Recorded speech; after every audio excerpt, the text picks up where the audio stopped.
Hello everyone, welcome to today's session of CTMT classes. So as you know that we were discussing the first chapter, that is ingredients of concrete. In that we were discussing about cement. Okay, in ingredients of concrete we have four ingredients, that is cement, fine aggregate, coarse aggregate and water. Okay, so in those four aggregate, in those four ingredients, the first chapter is about cement. Okay, so we have completed almost all topics of uh, first chapter. The only topic which is remaining is types of cement. Okay, so this is the only topic which is remaining in this. Okay, in types of cement, we have different types of cement in your syllabus. That is ordinary Portland cement, Portland pozzolana cement, rapid hardening cement, rapid hardening Portland cement, quick setting cement, and sulfur resisting cement. Okay, so these are the types of cements that you have in your syllabus. Okay, other than these syllabus, you still have many more types of cements, but for your sake, for your syllabus, we have only these types of cements. Okay, so apart from these types of cements, remaining all topics we have already discussed in this chapter. Okay, so in this today's session, I will discuss this last topic of this chapter, and then I will start with the second chapter. Okay, so let's go to the new topic directly without wasting the time by discussing the previous topics or revising the previous topic.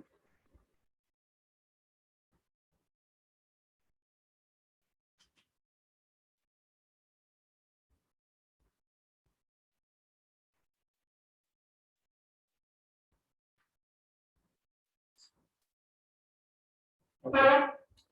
So these are the different types of cements. Okay, so these are the different types of cements that you have in the market available, but these all are not there in your syllabus. But I have mentioned in the slide so that you people should get to know. So how many types of cements are available? Okay, so we have ordinary Portland cement, Portland pozzolana cement, rapid hardening Portland cement, quick setting cement, and sulfate resisting cement. Okay, so these are the types of cements that you have in your syllabus. Other than these cements, we also have low heat cement, blast furnace slag cement, high alumina cement, white cement, colored cement, air entraining cement, expansive cement, and hydrographic cement. Okay, so these are the all types of cements that we have in the market available. Okay, so we are going to discuss only these types of cements that you have in your syllabus. Okay, now the first type of cement is ordinary Portland cement. Okay, so this ordinary Portland cement is in short is called as OPC. Okay, in short we call ordinary Portland cement as OPC. Okay, ordinary Portland cement is most widely used type of cement which is suitable for all general concrete constructions. Okay, so this ordinary Portland cement is widely and mostly used in the construction work. Okay, so if you see anywhere, if any normal type of construction is going on, like residential building and all is going on, if you go and see there, the type of cement they use is ordinary Portland cement. Okay, so most of the construction cases they use OPC only. Okay, so ordinary Portland cement they use. Okay, other than this type of cement, those are special types of cements. Okay, and those cements are used in the special cases where it is necessary. But in general, OPC is used everywhere. It is the most commonly produced and used type of cement around the world, with annual global production of around 3.8 million cubic meters per year. Okay, so this ordinary Portland cement is most commonly produced and most commonly used type of cement. Okay, and in the world, most produced type of cement is also OPC only. Okay, because this is the only type of cement which is mostly and largely used compared to other all types of cements. Okay, and on an average 3.8 million cubic meter of cement is produced every year. Okay, OPC is produced around 3.8 million cubic meter. Okay, you can imagine how much huge amount of this type of cement is produced in the world. Okay, so this cement is used for all kinds of concrete construction. Okay, so you remember about ordinary Portland cement is that in short we call it as OPC, and it is most commonly and most widely used type of cement in almost all kinds of construction work. We can use ordinary Portland cement, and it is produced around 3.8 million cubic meter every year. Okay, so this much we remember about OPC. Next, second type of cement is Portland Pozzolana cement. Okay, so this Portland Pozzolana cement is called as PPC in short. Okay, we call as PPC in short. Portland Pozzolana cement is prepared by grinding pozzolanic clinker with Portland cement. It is also produced by adding pozzolana with the addition of gypsum or calcium sulfate, or by intimately and uniformly blending Portland cement and fine pozzolana. Okay, so how this PPC is prepared? Okay, to prepare PPC we need OPC first. Okay, so here different methods are there to produce PPC. Okay, so one method is that I have already taught you the manufacturing process of cement. Okay, so manufacturing process of cement we have already discussed. In that you have seen that after burning. Okay, so first step is grinding, second is mixing, third is burning, right? So those the steps of manufacturing of cement we have discussed. Okay, so remember that process after burning. Okay, we used to get clinkers. Okay, we used to get clinkers. Those clinkers used to be grinded. Then we used to add gypsum to that to produce ordinary Portland cement. Right.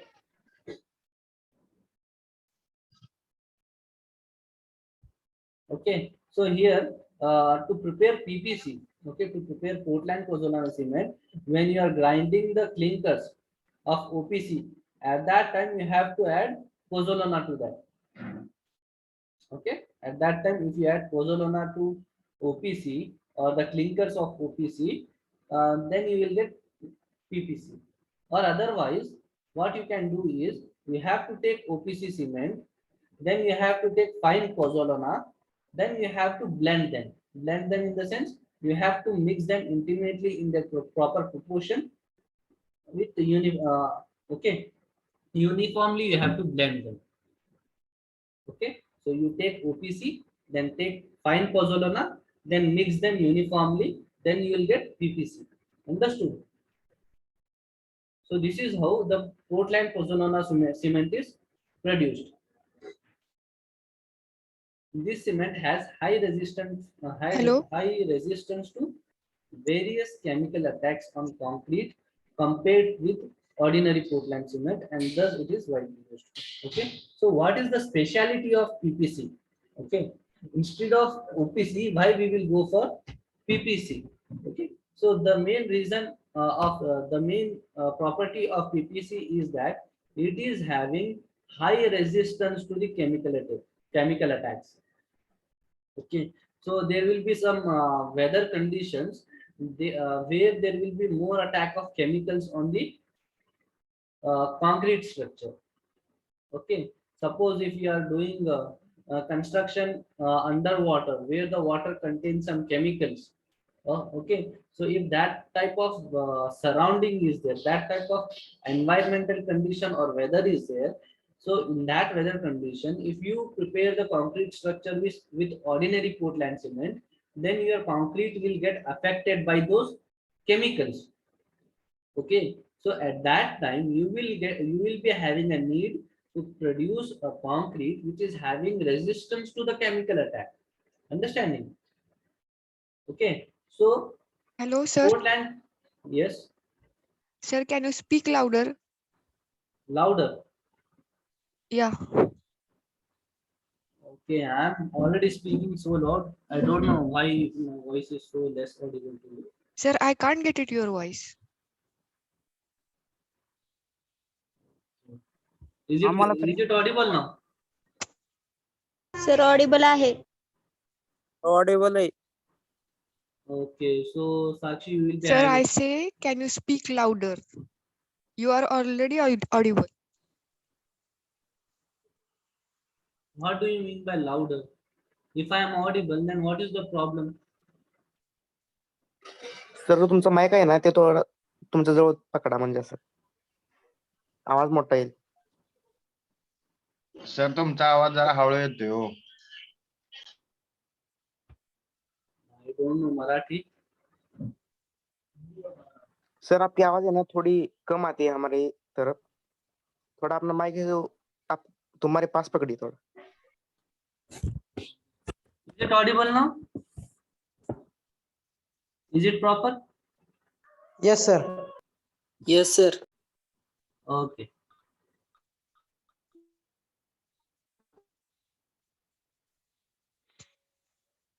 Fine then. Let me continue.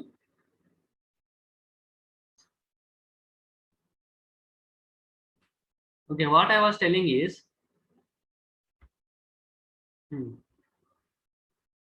this cement has high resistance to various chemical attacks on concrete compared to ordinary Portland cement. Thus, it is widely used. Okay. So first, I told you how the Portland pozzolana cement is produced. Okay, that you have already heard. Now, this PPC is used where the chemical attacks on the concrete will be more. Okay, where the weather is having more chemical action.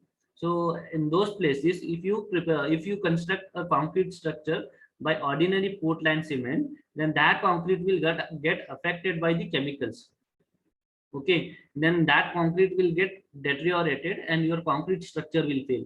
That's why, so you have to use a cement which is having resistance to the chemicals. Okay, so if you prepare a concrete structure which is having chemical resistance, then it will withstand the actions of chemicals in that particular area. Okay, so that's why the weather condition having chemicals, in those conditions the concrete structure will be prepared with by Portland pozzolana cement. Okay, it is used in marine structures, sewage works, and for laying concrete underwater, such as bridges, piers, dams, and mass concrete works. Okay, you can see here. So this type of cement is used where you are going to prepare a concrete structure underwater, or the concrete structure which is in contact with the water, or even in the sewage works. See, in the sewage works, the concrete structure will be in contact with the water, and that water will contain so many impurities, and it may contain many chemicals and all. Okay, so in that area, you have to use the cement which is having resistance to the chemicals. Okay, so PPC is having resistance to the chemicals. That's why PPC will be used for producing the concrete there. Is it clear?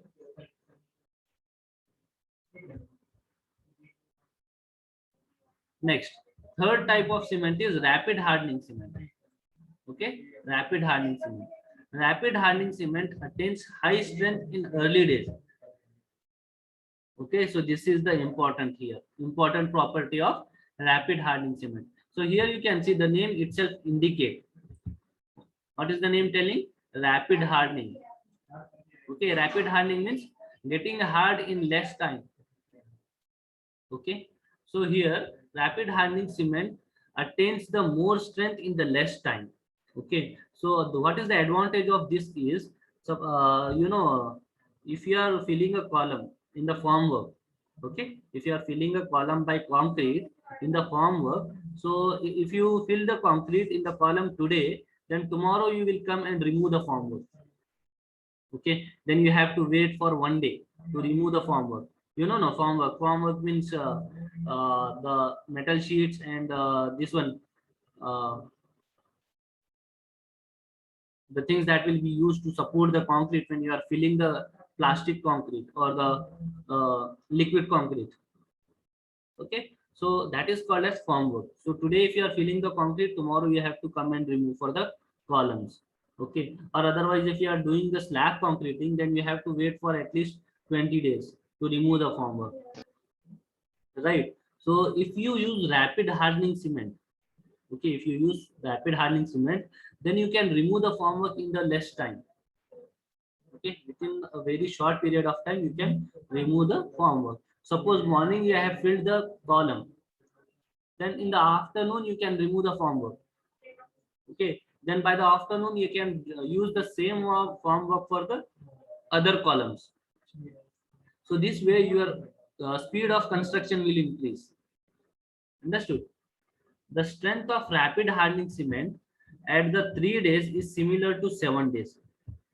Okay, so as compared to ordinary Portland cement, if you use rapid hardening cement, okay, so 3 days strength of rapid hardening cement is same as 7 days strength of ordinary Portland cement.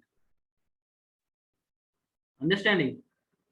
The 3 days strength of rapid hardening cement is same as 7 days strength of ordinary Portland cement.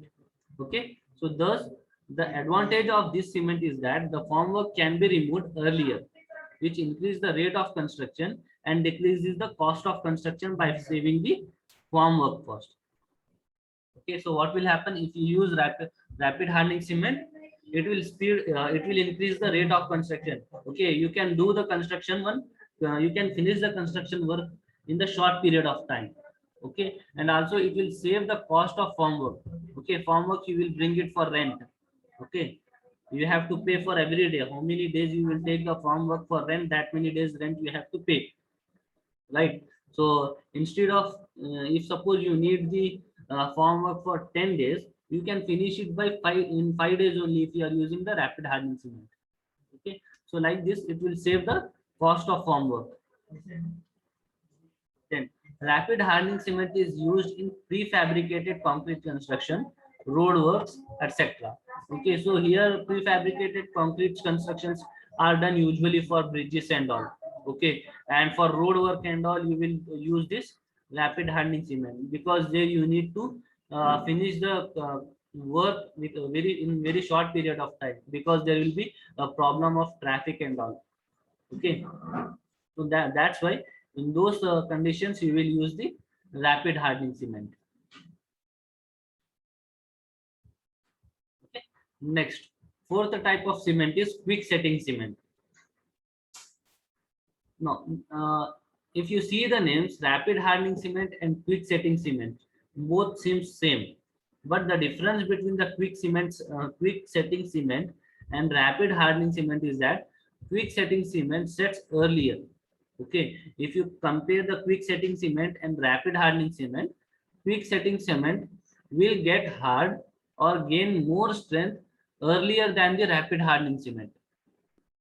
Okay, at the same time, the rate of gain of strength is not similar to ordinary Portland cement. While quick hardening cement gains strength quickly, formworks in both cases can be removed earlier. Quick setting cement is used where work is to be completed in a very short period of time, where the in the running water or in the static water. Okay, so here quick setting cement gets set in a very short period of time compared to rapid hardening cement. Okay, so if you compare with ordinary Portland cement, okay, if you compare with ordinary Portland cement, rapid hardening cement will get hard in less time. Okay, if you compare with quick setting cement will get hard or will gain more strength in less time compared to rapid hardening cement as well as ordinary Portland cement. Understood? Okay, so where this type of cement is used, okay, so this type of cement is used under the water or where the running water is there. Okay, so if you are doing the underwater construction, at that time you will need your concrete to become hard in a very short period of time. Otherwise the concrete will get flow along with the water. Okay, it will become very difficult for your concrete to stay until it becomes hard. Okay, so that's why you will use quick setting cement under the water construction. Fine, understood this.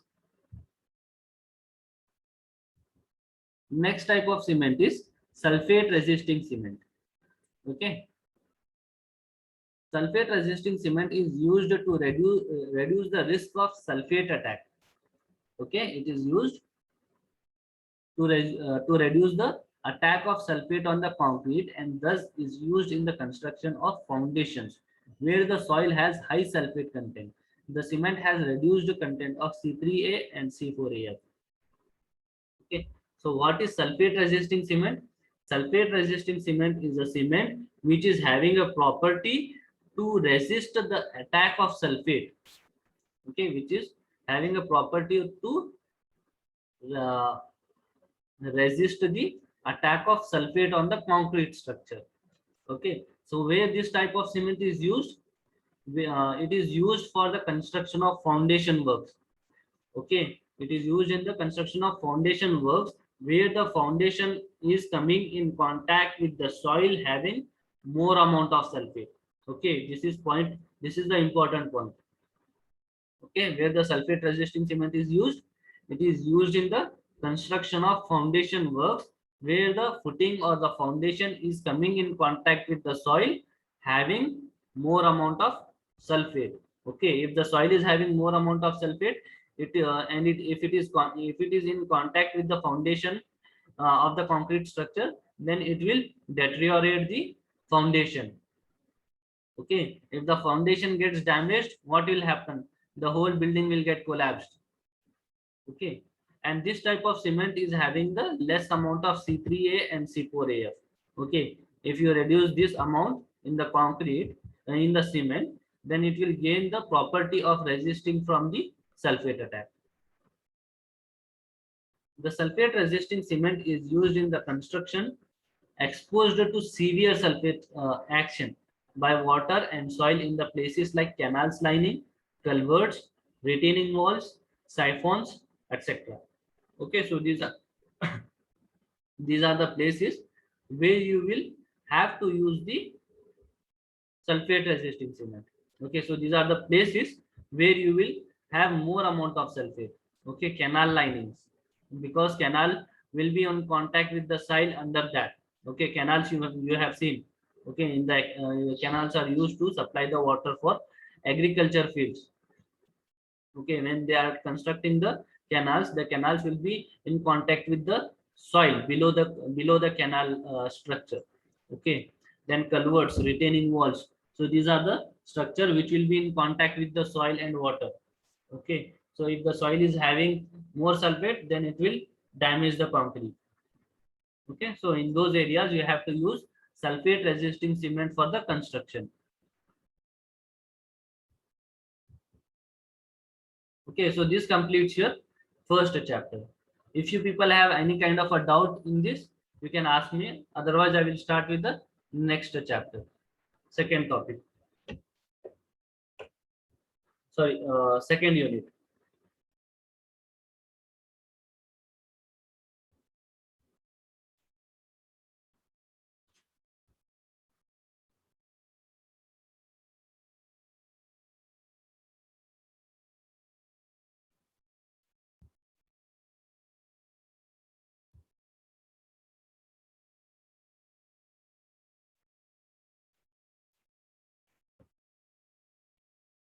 Okay, let us start with the second chapter.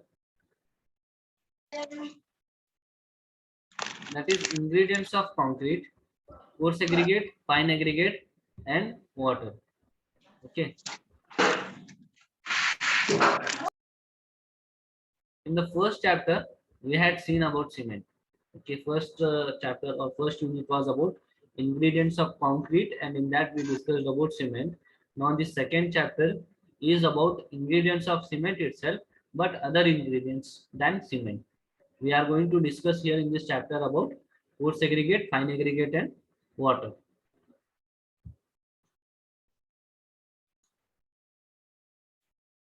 Okay, ingredients of concrete, that is coarse aggregate, fine aggregate, and water. The syllabus of this chapter is physical properties such as particle size distribution, fineness modulus, specific gravity, water absorption, silt content, bulking of sand, bulk density, moisture content, flakiness index, elongation index. Okay, so these are the topics that we are going to discuss about fine aggregate and coarse aggregate. Now related to water, we are going to discuss about specifications of water to be used for concrete making.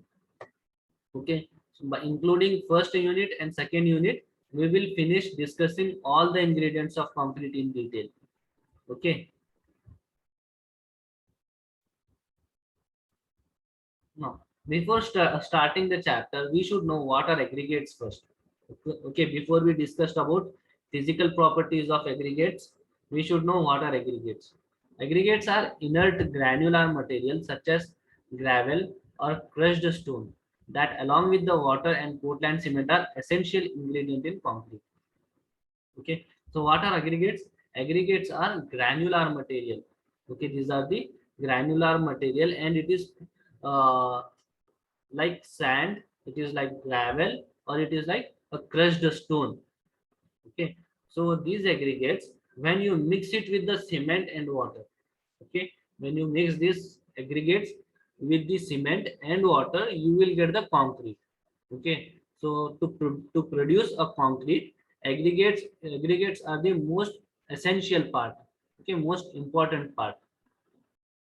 For a good concrete mix, aggregates need to be clean, hard, strong particles free of absorbed chemicals or coating of clay and other fine materials that could cause the deterioration of concrete. Okay, so if you want to say that the aggregates are of good quality, then you must be sure that the aggregates are clean. Okay, the aggregate should be clean. It should not have any impurities in it. It should not have any foreign particles in it. Okay, then your aggregate particle should be hard enough. Okay, it should be hard enough to sustain the load. It should not get crushed under the impact load. Okay, and it should not have absorbed any chemicals. Okay, it should be fresh aggregates, and it should be clean, and it should be hard, and there should not be any coating of clay. Okay, there should not be any deposition of soil particles on the surface of aggregate. Okay, there should not be coating of clay on the surface of the aggregate particles. Understood? If it is so, then what will happen? It will affect to the concrete property.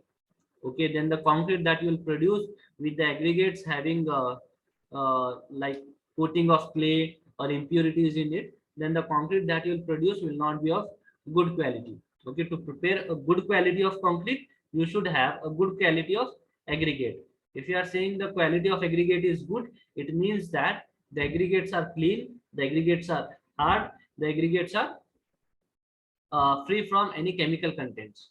Okay, and it is not having any absorption of clay particles on the surface. Understood? Aggregates, which account for 60 to 75% of the total volume of concrete, are divided into two distinct categories. That is fine and coarse.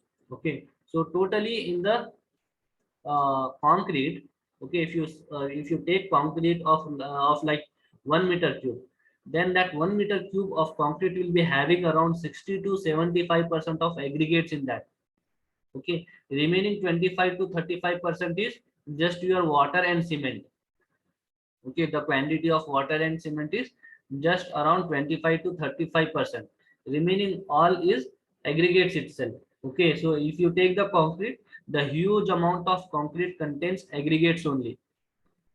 Okay, so these aggregates can be categorized into two types, that is fine aggregate and coarse aggregate. Understood? Now let us discuss about physical properties of aggregate. Okay, first one is fineness of sand. Okay, so fineness of sand, what is this sand is nothing but fine aggregate. Okay, sand is nothing but fine aggregate. So in the aggregates, I told you there are two types, that is fine aggregate and coarse aggregate. Okay, so fine aggregate is nothing but your sand. Okay, coarse aggregates are aggregates having the larger particle size. Okay, larger particle size. Okay, you know the sand, right? Sand is nothing but the fine aggregate. Fineness modulus of sand, that is fine aggregate, is an index number which represents the mean size of particle in sand. It is calculated by performing sieve analysis with standard sieves. Okay, what do you mean by fineness of sand? Okay, fineness of sand is one of the physical property of sand.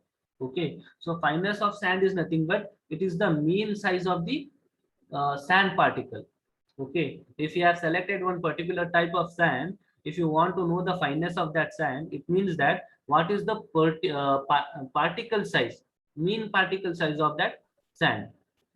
Okay, so by doing the fineness of sand test, you will get to know what is the mean size of that sand.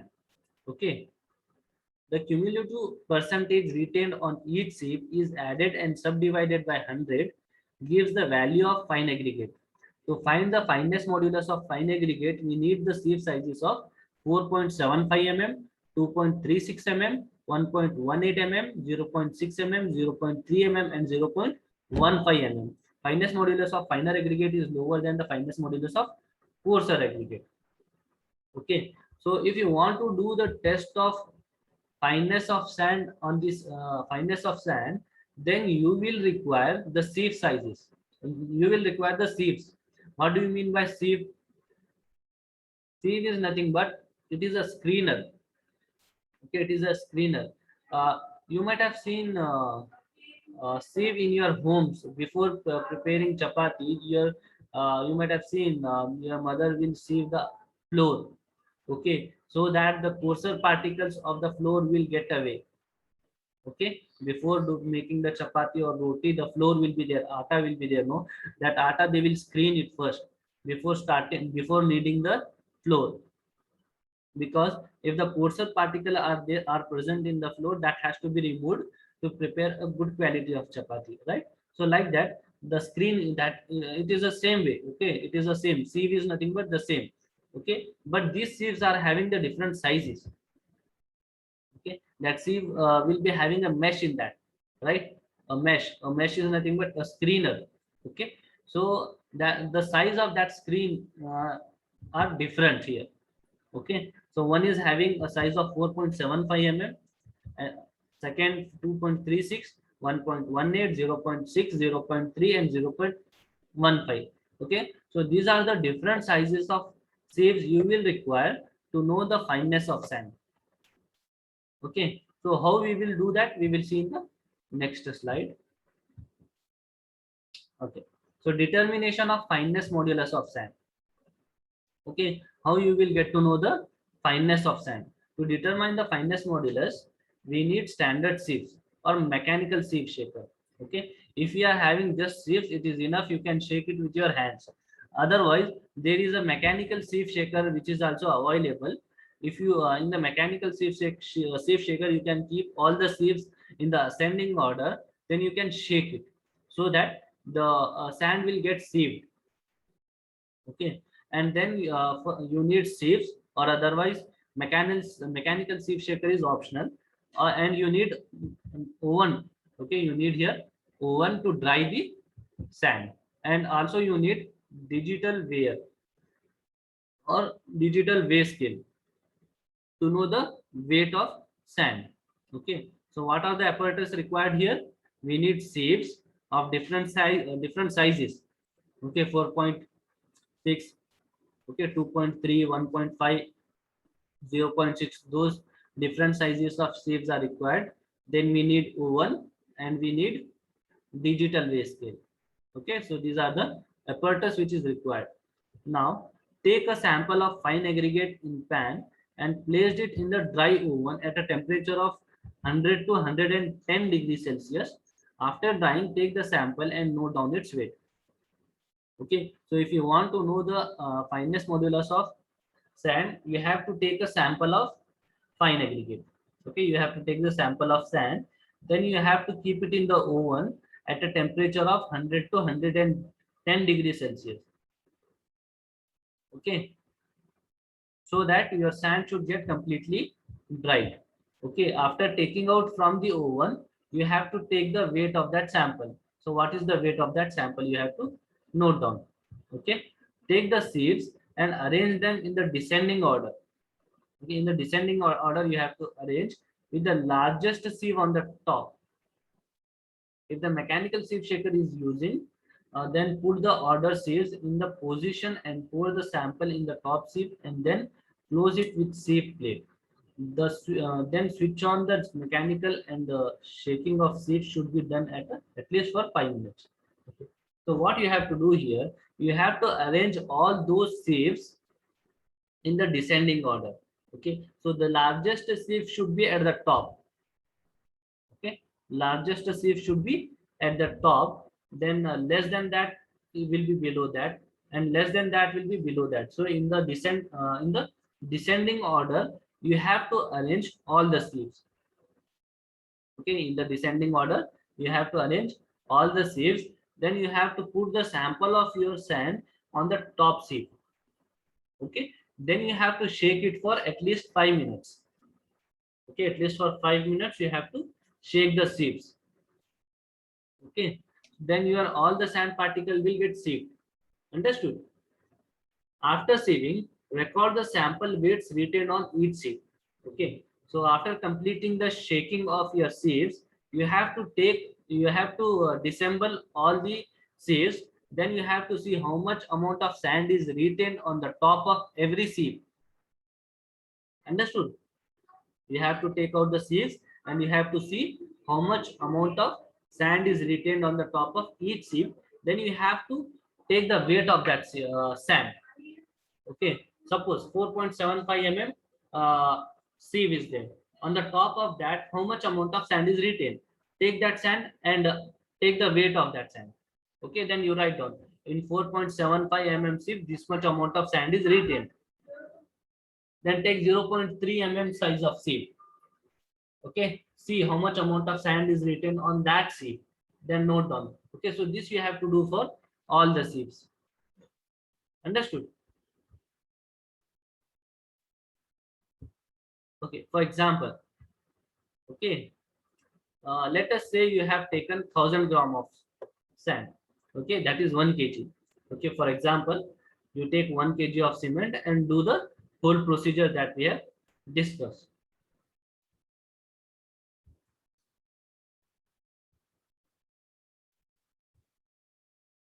Okay, so this is the tabular column you can see. First column is about sieve sizes.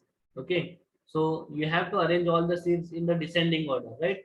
At the top, your 4.75 mm sieve is there. Okay, below 4.75, 2.36 mm is there. Below that 1.18, 0.6, 0.3, and 0.15 mm. These all sieves are arranged in the descending order.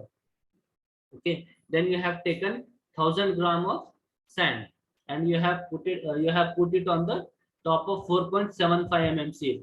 Then you have shaked it for 5 minutes. Okay, you have shaken it for 5 minutes. After 5 minutes of shaking, you have to take out all the sieves and you have to see what is the amount of sand is retained on the each sieve. Okay, that you have to note down then. Okay, on the 4.75 mm sieve, say 0 gram of sand is retained, means no sand is retained in the 4.75. All the sand has settled down. In the 2.36 mm sieve, 100 gram of sand is retained. In 1.18 mm sieve, 250 gram of sand is retained. In 0.6 mm sieve, 350 grams of sand is retained. Okay, so like this, you have to note down the amount of sand retained on the each sieve. Understood? Now, after noting down this, you have to calculate cumulative weight retained. Okay, cumulative weight retained, how you will calculate? First is 0, this one, then this 0 plus 100, you'll get 100. Okay, so like this you have to calculate. So this is the 0 here first. Okay, so this 0 plus this 100, you'll get 100. Okay, so this I'll explain you by clearing the screen. See, this 0 plus this 100, you'll get this answer. 0 plus 100, you got 100. Now you take this 100 plus this 250. 100 plus 250, you'll get 350, right? Now this 350 is there. 350 plus this 350, you'll get 700. 700 plus 200 you get 900. This 900 plus 100 you got 1000. Understood? So like this you have to calculate cumulative weight retained.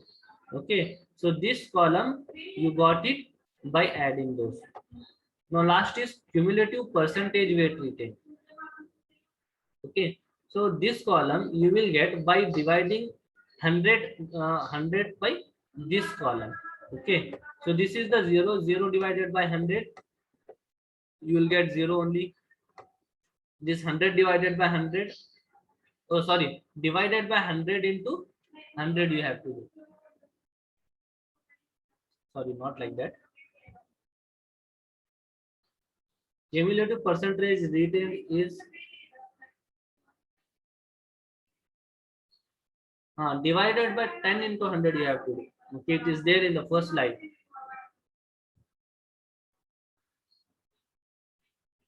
Divided by 100, divided by 10.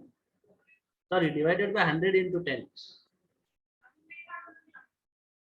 Okay, divided by, to calculate cumulative percentage retained, we have to divide it by 100.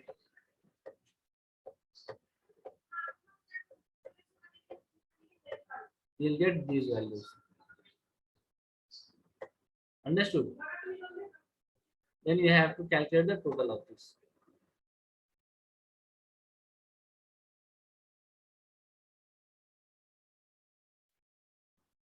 Understood? Therefore, fineness modulus of aggregate we needed to calculate. Okay, here again mistake is there. So percentage cumulative retained is how much here? Ours is 275. Let's go back and see. It is how much here? Cumulative percentage retained is how much? 275. Okay, so here 275 divided by 100. Okay, what you will get here? 2.75.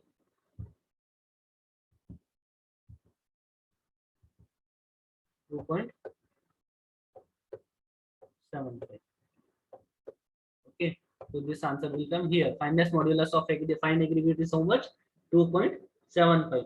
It means that the average value of aggregate is in between second and third C. That we'll see in the next slide. Okay. Remember the answer, it is 2.75. Okay, so our answer is 2.75. This 2.75 will come here. Okay, you have to see these numbers. 2.75 will come in between 2.36 and 4.75. Okay, so 2.75 will come here. Okay, so it is between fifth sieve and sixth sieve. Understood? Is there any doubt in this? This is how we will calculate the fineness modulus of sand. Okay, when you come to the college, you can do this experiment here in the concrete lab. Okay, you can do this experiment with your hands in the concrete lab. You can understand it better with your own experience. Okay, now limits of fineness modulus of fine aggregate. Fineness modulus of fine aggregate varies from 2 to 3.2 mm. Okay, the fine aggregate having fineness modulus more than 3.2 should not consider as fine aggregate. Various values of fineness modulus for different sands are detailed. Okay, so if you want to say the fine aggregate, it means that the value of the sand particle should have a size in between 2 mm to 3.2 mm. Okay, then only it is a fine aggregate. If the size of aggregate is more than 3.2 mm, it means it is not a fine aggregate. It will come under the coarse aggregate. Understood? Okay, this fine aggregate itself can be divided into three types again. Okay, fineness modulus can again be divided into three types. That is fine sand, medium sand, and coarse sand. Not coarse aggregate, it is coarse sand. Okay, Suppose the particle size of the sand is in between 2.2 to 2.6 mm, then it is fine sand. If the particle size is in between 2.6 to 2.9 mm, it is medium sand. If the particle size is in between 2.9 to 3.2 mm, it is coarse sand. Understood? So here the fine aggregate itself can be divided into three types based on the particle size: fine sand, medium sand, and coarse sand.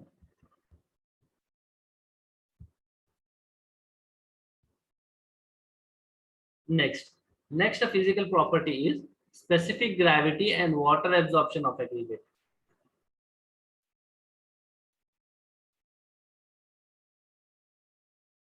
Okay. Specific gravity is defined as the ratio of weight of aggregate to the weight of equal volume of water. Okay, how do you calculate the specific gravity? Specific gravity can be calculated by taking the weight of any material divided by weight of water of the same volume. Understood?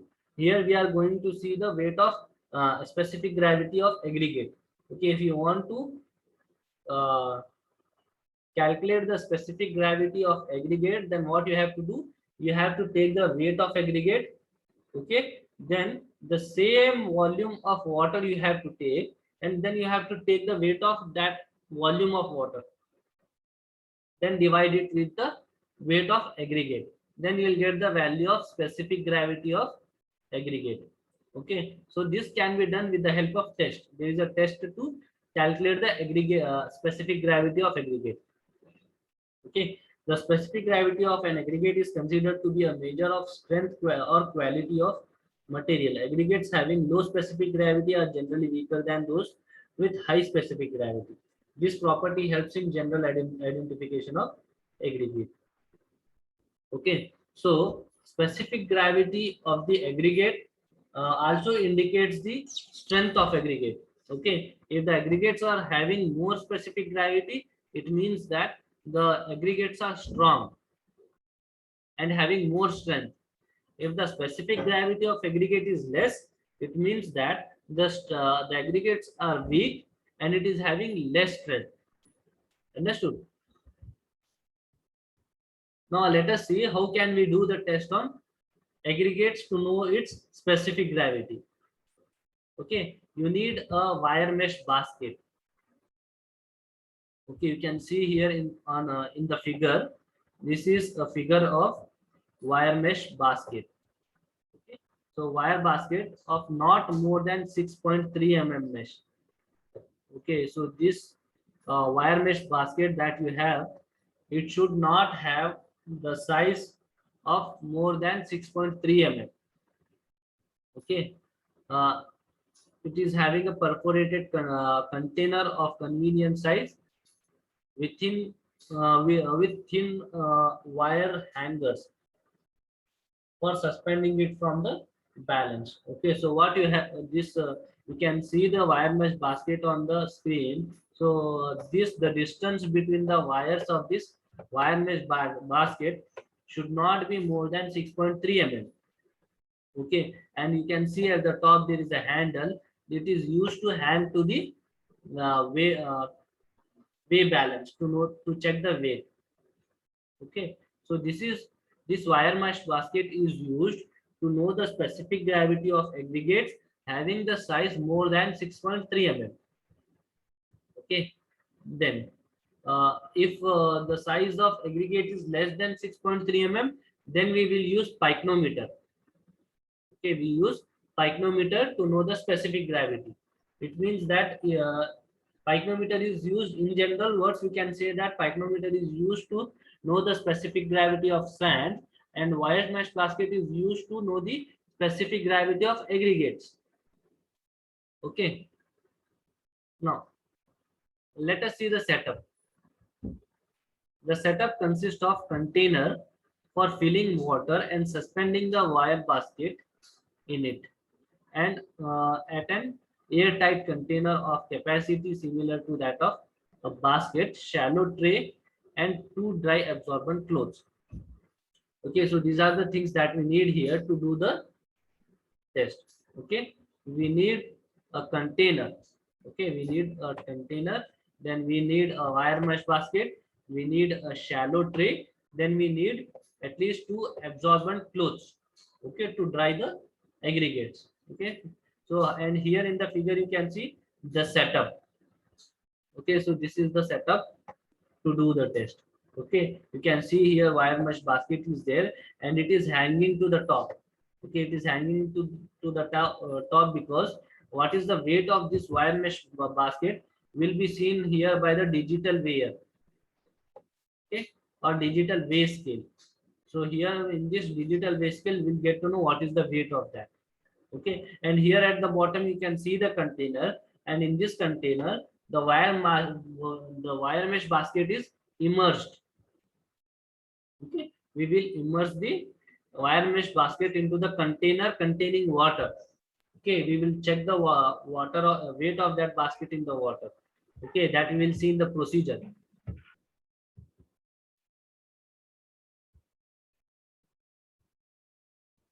Okay, now here you can see this is the figure of pycnometer. Okay, so this is a figure of pycnometer. This pycnometer is used to know the specific gravity of aggregates having the size less than 6.3 mm. Okay, and it is having a capacity of 1000 ml. Okay, 1000 ml capacity it will be having. Okay, that is 1 liter.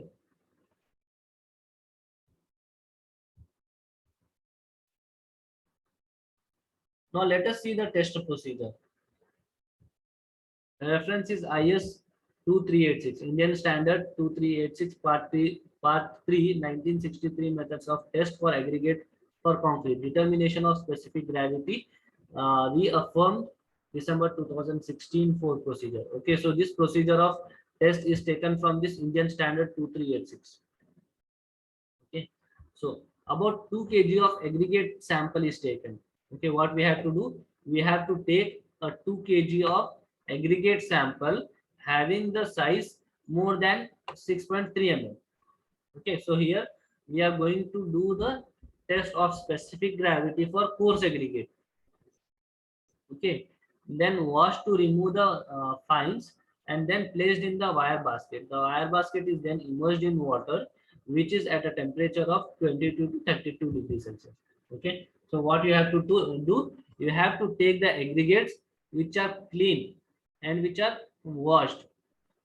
It should not have any impurities on the surface of the particle. Okay, so washed aggregate you have to take, and you have to take it off around 2 kg. Okay, 2 kgs of aggregate which is clean you have to take, and you have to put it into the wire mesh basket. Okay, then that wire mesh basket containing 2 kg of aggregate will be immersed into the water. Okay, it will be immersed into the water. Okay, when you immerse it into the water, the temperature of water should be in between 22 degrees Celsius to 32 degrees Celsius. Okay, the temperature of water should be 22 to 32 degrees Celsius. Okay, immediately after immersion, the entrapped air is removed from the sample by lifting the basket 25 mm above the base of the tank and allowing it to drop 25 times at a rate of about 1 drop per second. Okay, so now you are having a wire mesh basket containing 2 kgs of aggregate, and that wire mesh basket is under water. Okay, now for that wire mesh basket containing aggregate, you have to lift it 25 mm up and you have to drop it again. Okay, so you have to lift, you have to drop, you have to lift, you have to drop. So like this you have to do for 25 times. Okay, at a rate of 1 drop per second. Okay, in 25 seconds you have to drop it for 25 times. Dropping in the sense, not you don't have to leave it suddenly. Okay, you have to lift and you have to lower it. You have to lift again, you have to lower it. Understood? So like this you have to do for 25 times at a rate of one drop per second. Then after that, the basket with aggregate are get completely immersed in water for a period of 24 hours plus or minus half hour. Okay, so after giving a blouse of 25 times, you have to keep it immersed in water only for 24 hours. Okay, half an hour is relaxation. Okay, so after 24 you have to keep it in water for 24 hours. The basket and aggregate are weighed while suspended in water, which is at a temperature of 22 to 32 degrees Celsius. Okay, so after keeping it in water for 24 hours, you have to lift it. Lifting in the sense it should be under water only, like it is hanging under water. Okay, so like that you have to take the weight of that wire mesh basket containing 2 kgs of aggregate. Understood? So that 2 kg was before putting it into the water. Okay, dry aggregates. The basket and aggregates are removed from the water and dried with the dry absorbent cloth. Okay, so after taking the weight of aggregate, in wire mesh basket under water, you have to take it out. Then you have to dry it with the help of dry absorbent cloth. Okay, that aggregates you have to dry it with the help of dry absorbent cloth. Okay, the surface dried aggregates is also weighed. Okay, after drying it with the help of dry absorbent cloths, we have to take the weight of those aggregates. Okay, the aggregate is placed in a shallow tray and heated to about 110 degrees Celsius in the oven for 24 hours. Later it is cooled down in an airtight container and weighed. Okay, so after taking the weight of aggregates after drying with the help of dry cloth, you have to put it in the shallow tray, and that shallow tray you have to keep it in the oven, and the temperature of oven you have to keep it 110 degrees Celsius. Okay, 110 degrees Celsius you have to keep the aggregates in the oven for 24 hours. Okay, after 24 hours you have to remove the sample and you have to take the weight of those aggregate again. Okay, you have to take the weight of those aggregates again. Okay, so this completes the procedure. So what we have done here in the procedure, we have taken the weight of saturated aggregate and the basket in the water. Okay, so for that you give it as W1. Okay, so initially we had taken the weight of aggregate under water in the wire mesh basket. After 25 blows and 24 hours, 25 blows, and after 24 hours we had taken the weight, right? So that is called as W1. Okay, then we had taken the weight of basket in the water. Okay, the weight of empty basket, that is in the water is called as W2 gram. It is called as W2. Then weight of saturated aggregate in the air, means after taking out from the water, we had dried it with the help of a cloth. Okay, dry absorbent cloth. That time we had taken the weight, so that is called as W3. It is W3. Then weight of oven dry aggregate. Okay, after drying with the help of dry cloth, we had kept it in the oven for 24 hours at 110 degrees Celsius. Right? So after taking out from the oven, you took the weight. So that weight is called as W4 gram. Okay. So here we have 4 values in the procedure: W1, W2, W3, and W4. Okay. So we have a formula here to calculate the specific gravity. Okay. What is the formula? W4 divided by W4 minus of W1 minus W2.